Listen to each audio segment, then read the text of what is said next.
పెట్టకుండా కూర్చోవలసిందిగా కోరుతున్నాం అయ్యా. విశ్రాంతి లేదంటే నాకు విచిత్రంగా ఉంది సుల్తాన్. ఎవడ్రా నువ్వు? నా రహస్య మందిరంలోకి వచ్చి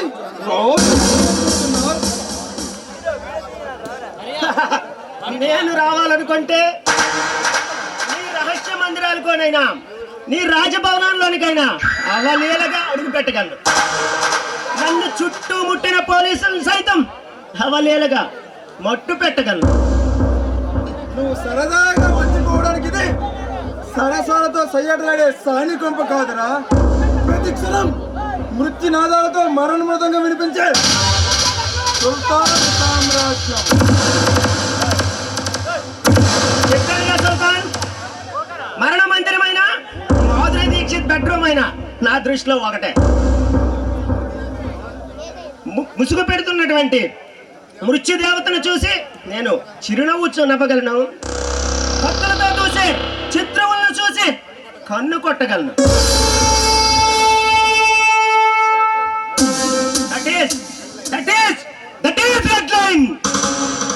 welcome my dear red line.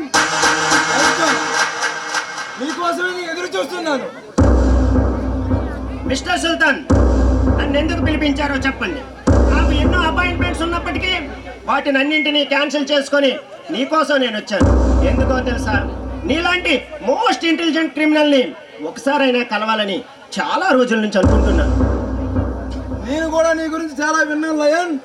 అందుకే నా మనిషిని ప్రత్యేకంగా నీ దగ్గర పిలిపించి ఇక్కడ రప్పించాను. నా ఆహ్వానాన్ని మన్నించి నువ్వు ఇక్కడికి వచ్చినందుకు నాకు చాలా ఆనందంగా ఉంది.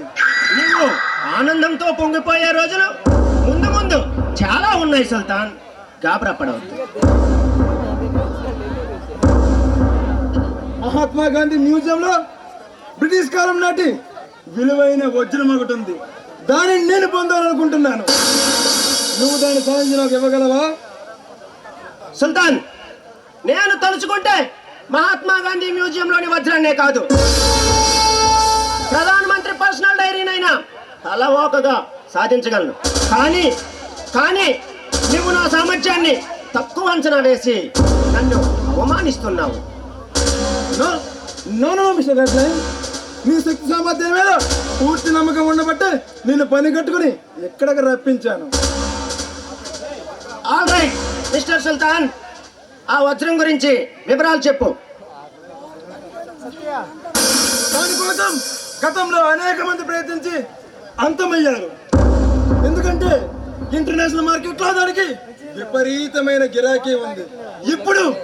ఇప్పుడు ఆ వజ్రం విలువ కొన్ని కోట్ల రూపాయలు. ఓకే మిస్టర్ సుల్తాన్, ఆ వజ్రాన్ని నేను సాధించి పెడితే నాకేంటి లాభం? ఎంత కావాలి నువ్వే చెప్పు. నువ్వెంతడినా ఇవ్వడానికి నేను సిద్ధంగా ఉన్నాను. ఓకే అయితే 50-50 ఓకేనా? ఓకే. కానీ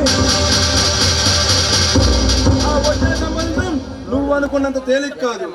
రాత్రింబవళ్ళు ఆ మ్యూజియం చుట్టూ పటిష్టమైన భద్రతా వలయం ఉంటుంది. ఏ చిన్న నాన్న వచ్చినా నిన్ను పిట్టను కాల్చినట్టు కాల్చి పారేస్తారు. జాగ్రత్త.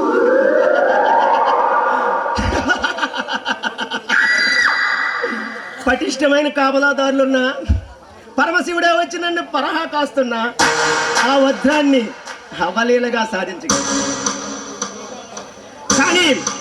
కానీ వాళ్ళంత ఈజీగా కాల్చి పారేయడానికి ఈ రెడ్ లైన్ పిట్ట కాదురా, పిడుగు. ఎప్పుడైనా ఎవరి మీదైనా పడడం నువ్వు చూసుంటావేమో, కానీ పిట్ట మీద పిడుగు వచ్చి పడ్డం చూసుంటావేమో, కానీ పిడుగు మీద ఇతరులు వెళ్ళి పడే అవకాశమే లేదు. మిస్టర్ సుల్తాన్, అచ్చా బహుత్ అచ్చా. టాలెంట్ మీద నాకు పూర్తి నమ్మకం కలిగింది. ఓకే సుల్తాన్, వస్తాను. వజ్రాన్ని